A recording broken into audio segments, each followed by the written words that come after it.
Welcome to a year-end special edition of World 360 World at War. I'm Akanksha Swaroop. Bloodied bodies, screaming babies amid relentless bombing. Whether it's images of Gaza reduced to rubble or visuals of Hamas terrorists taking away an elderly Israeli hostage, 2023 has shown the dangers of armed conflicts. In fact, the past 2 years have seen maximum conflicts of any time since the end of the Second World War. We bring you a report.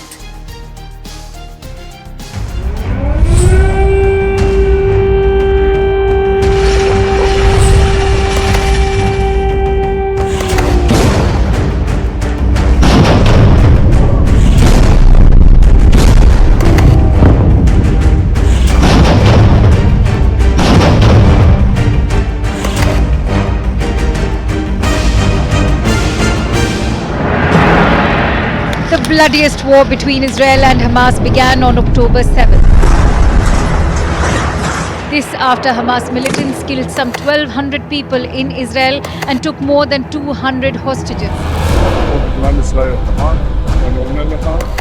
And ever since, Israel has launched a massive campaign of retaliatory airstrikes, killing nearly 20,000 in the Gaza Strip.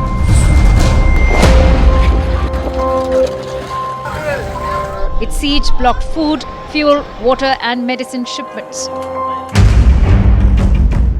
The war has spilled into a wider Middle East conflict involving Iranian-backed militias, including Lebanon's Hezbollah.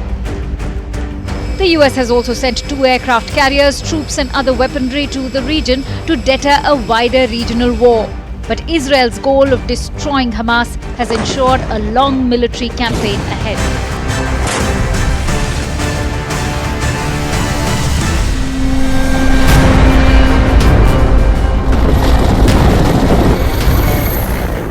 The fast pace of the Israel war overshadowed Russia's war on Ukraine in late 2023, but little had changed on the battlefield for either side. Ukraine received tanks, weapons and Western training before launching a renewed counter-offensive. But Ukrainian forces made slow gains because of Russia's multiple defense lines. Russia too faced difficulties. This included rebellion by Wagner's leader Yevgeny Prigozhin. His march on Moscow has represented Putin's greatest challenge yet. Prigozhin backed off the march only to die weeks later in a mysterious plane crash.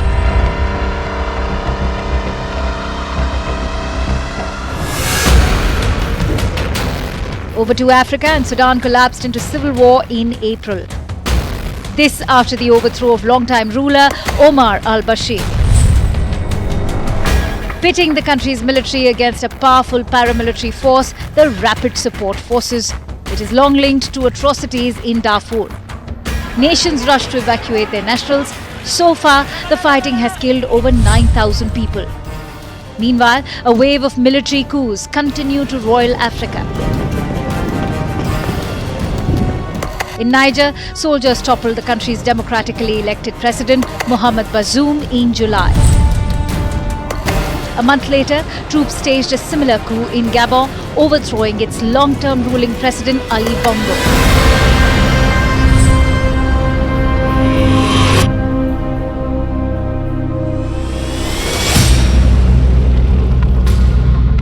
Armenia and Azerbaijan have been locked in a decades-long conflict over Nagorno-Karabakh. But on September 19, Azerbaijan reclaimed the territory after a lightning offensive against Armenian separatists this year. Tensions flared up in the Western Balkan too, with Kosovo and Serbia reaching the brink of war. An armed standoff between Serb gunmen and Kosovo authorities led to an unprecedented build-up of Serbian troops on Kosovo's border. But Washington's warning to Belgrade ensured a timely military withdrawal by Serbia.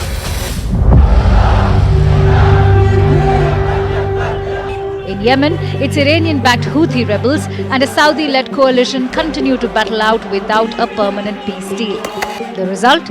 Militants are again stepping up their attacks in recent weeks. Over to Southeast Asia, and Myanmar is facing a slow-burning civil war between the rebels and the army. This since a coup overthrew the elected government of Aung San Suu Kyi. Interestingly, all of this comes on top of the prospect of China invading the island of Taiwan. Bureau Report, CNN News 18.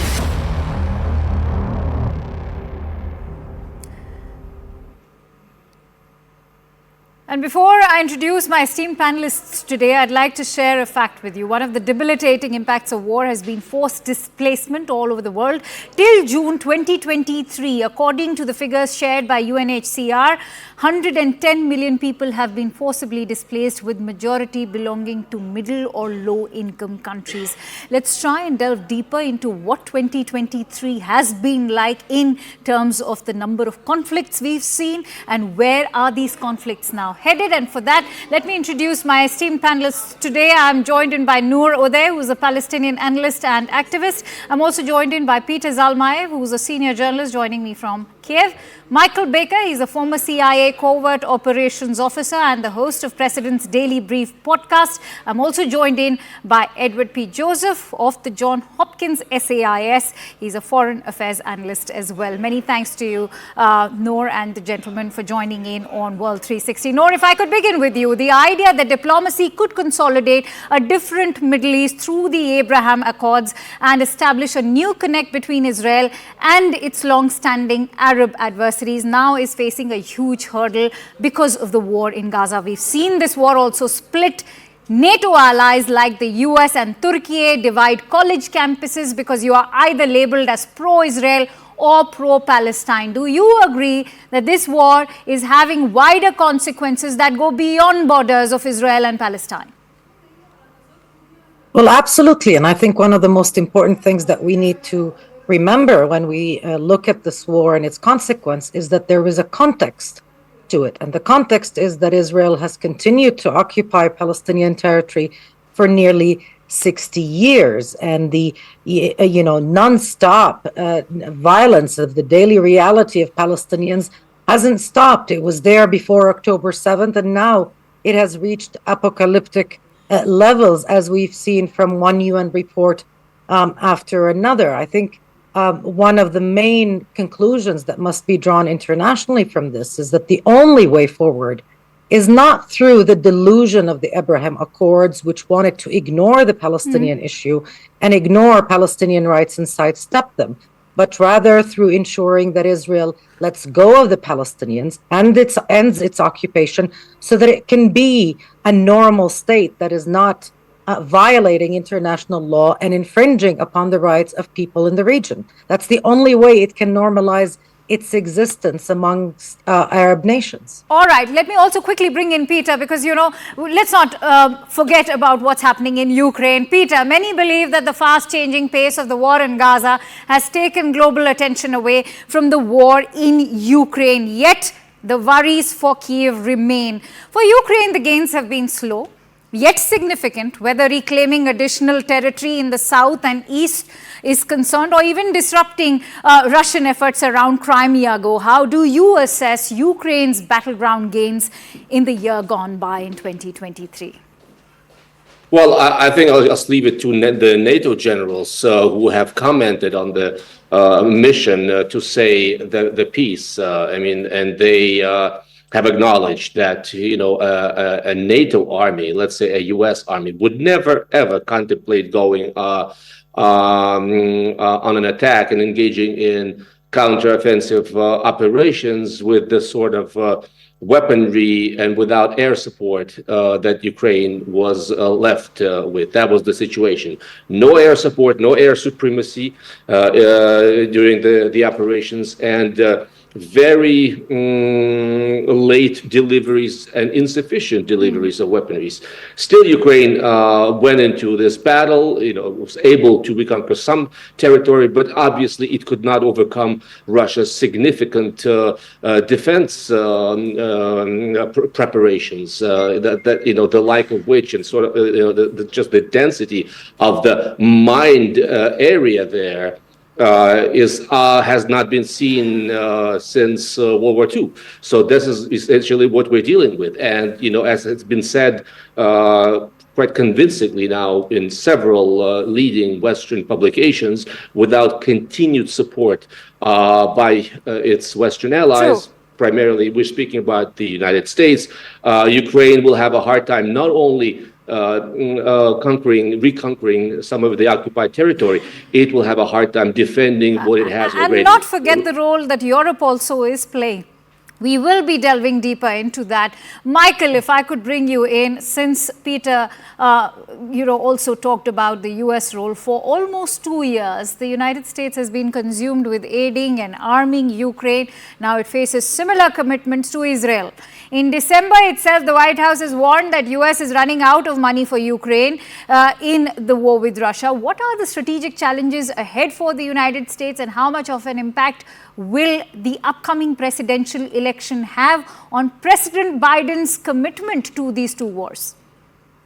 The upcoming election is going to have an enormous impact on what happens in Kyiv in particular.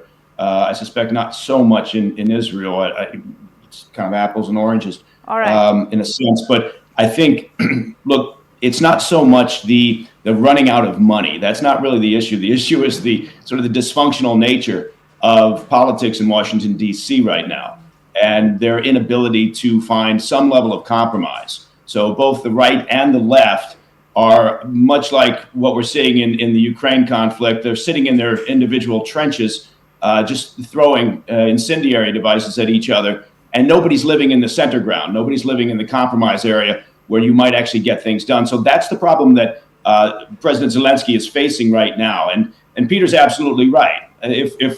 If that support dwindles or disappears from the U.S., from the EU, which is also having its own issues in terms of approving aid packages for Ukraine, then we're not even talking about a stalemate. We're talking about eventually Putin realizing he can just wait this out. And that essentially is what he is doing now. He's waiting for the West to grow tired of the conflict and to back off. Fair enough. Edward, now, when we look at the year that's gone by, let's also not forget what's been happening in the African subcontinent. It was a year full of high-stakes geopolitical drama, coups and economic crises for Africa too. Media figures show that close to 40 million Africans have been forcibly displaced due to conflict. How do you examine the nature of conflict in Africa and how much is impacted by authoritarian regimes there? Kanksha, thank you so much. And you're so right to point to this because it illustrates, of course, the dual nature and the double standard that much of the world, including some of the folks on this program, have towards conflict in the world, because it appears that only victims of Israel merit attention. And while, as you point out, 40 million Africans remain displaced, over 3 million, that's 50% more than the population of Gaza, displaced this year in conflicts in Africa. But no protests about that. We don't see any protests or denunciation of all that violence meted out to so many millions of Africans. And nor do we see much concern about the lives of Yemenis, who remain very much at risk, according to the United Nations. 22 million. That's over 10 times the population of Gaza, remain at risk. And according to UN, these are UN figures from this year, half of those are children, 11 million. Again, no protests. To the contrary, Yemenis are heralded as heroes for attacking ships crossing the Red Sea. Syria, we have over half the population of that country, 14 million people, 7 times the entire population of Gaza. Hundreds of thousands murdered intentionally, right? Not unintentionally. Intentional strikes on hospitals, schools, direct attacks, knowing children will be killed by Bashar Assad, who is welcomed in Riyadh at an quote emergency summit. And of course, here we just see so little attention to that. And in Africa, yes, terrible conflicts, unpredicted. In Sudan, in particular, now the terrible conflict in Darfur, which exposed so many to so much suffering earlier this century, has now revived. Conflicts having nothing to do with the United States, with Israel or anyone else, and yet getting no attention, including on this. All right, program, Edward, I'm other running than short of time, which is why my last question to Noor is going to be, Noor, one of the major concerns that's now emerging out of the war, especially in Gaza, is the role that's being played by non-state actors, the militias that are not nearly as well armed or well trained or well financed as nations with formal armies, navies and air forces. Hezbollah today is the most heavily armed non-state actor in the world. It has a far larger arsenal than even Hamas. How do you weigh in on the role that's being played by non-state actors in this war ahead? Look, I think where we are now, because the international system has failed, and it has failed consistently, not just to uphold international law and to uphold the principles and values it purports to protect, but to also apply equal standards to everybody. And the reason why you have Hezbollah, the reason why you have Hamas, and the reason why you have consistent conflict in the region is because one country continues to occupy territory of several other countries. And yes, that country is Israel, which occupies Lebanese, Syrian, and Palestinian territory. And the only way to end this situation, to end this impasse, and to move forward to a place where countries can actually live a much more normal life, focused on prosperity rather than resistance of occupation, is to end the root cause. All right. And that is Israeli impunity and U.S. complicity, and quite frankly, the racism of many who are obsessed with denying Palestinian humanity. It bothers them. All right. That the world Peter, if is I trying could to quickly champion bring you the in, world because order. I'm running short of time. Peter, Russia is preparing for a long war ahead in 2024. Putin is set to seek another presidential term. Is a Ukrainian victory even achievable? And don't you think the US and Europe need to decide if they are determined to even help Ukraine finally end this war? I don't see that Ukraine's victory is achievable in 2024. It's all clear. All right. It's clear by all accounts that Russia is in it for the long haul. Vladimir Putin considers war as his only chance to stay president of Russia, and he will do so. He will continue this war for as long as he lives. And so for Ukraine, it is a matter of just national survival. We have to stay engaged, and the West has to understand that it has no luxury of letting Ukraine sort of be trampled by the Russians. This will mean a huge geopolitical catastrophe for the West, the likes of which we haven't seen. I mean, nothing comparable to that happened in Afghanistan. This will be major, and hopefully our Western allies understand this soon, come on board, and renew their commitment to Ukraine.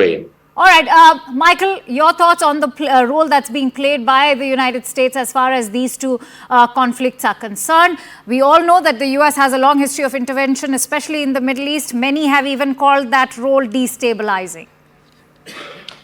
Well, sure, everyone's got their own opinion. Look, if I could just point out one thing, Noor's correct. The reason why we have Hamas and Hezbollah, the Houthi militants, other proxy groups, other non-state actors, is down to one country, but that one country is Iran. So I think we just need to point that out maybe as an alternate perspective. But I think what we're going to see over the course of the next year from the U.S. is going to be determined in great part by domestic politics. And that's not necessarily the way that foreign policy should be strategized, but it's the reality. And so what happens over the course of the next year and then going into and resulting from the 2024 election will impact greatly. And I'm sure that will be a defining moment. In Russia, but elsewhere. Yes. Edward, your thoughts? I'd like to close in with your thoughts. Amid alarming rise in these conflicts, multilateralism is the only answer, as was also highlighted during this year's UNGA. But with the rise in the number of conflicts, how is multilateralism now panning out? Many say that it's failing. Of course, on this program, we hear from the first speaker there a total propaganda, which ignores the attacks by Hamas on October 7th, which saw over 1,200 Israelis slaughtered. And this was to celebration, not just by the attackers, but even when hostages were brought back to Gaza and bodies were brought back to Gaza, we saw mass celebrations and, of course, mass rape, which does not concern the first speaker there at all, nor does the intentional slaughter of hundreds of thousands of Syrians. It's just astonishing. Only the concern is when Israel kills, but when Bashar Assad, backed by Iran, slaughters hundreds of thousands of Syrians, so many children. All right. We don't hear anything about that from the first All speaker right. and others who, of course, have an right. agenda. Please. I think we'll have to end it at that. Many thanks to you, all of you, Michael, Peter, Noor, and Edward, for joining in with your insights. I'd like to end with John Lennon's lines for his song Imagine. He said, "You may say that I'm a dreamer, but I'm not the only one. I hope someday you'll join us and the world will be as one." This is what the Beatles singer had to say. I leave you with these lines as we slip into a quick break.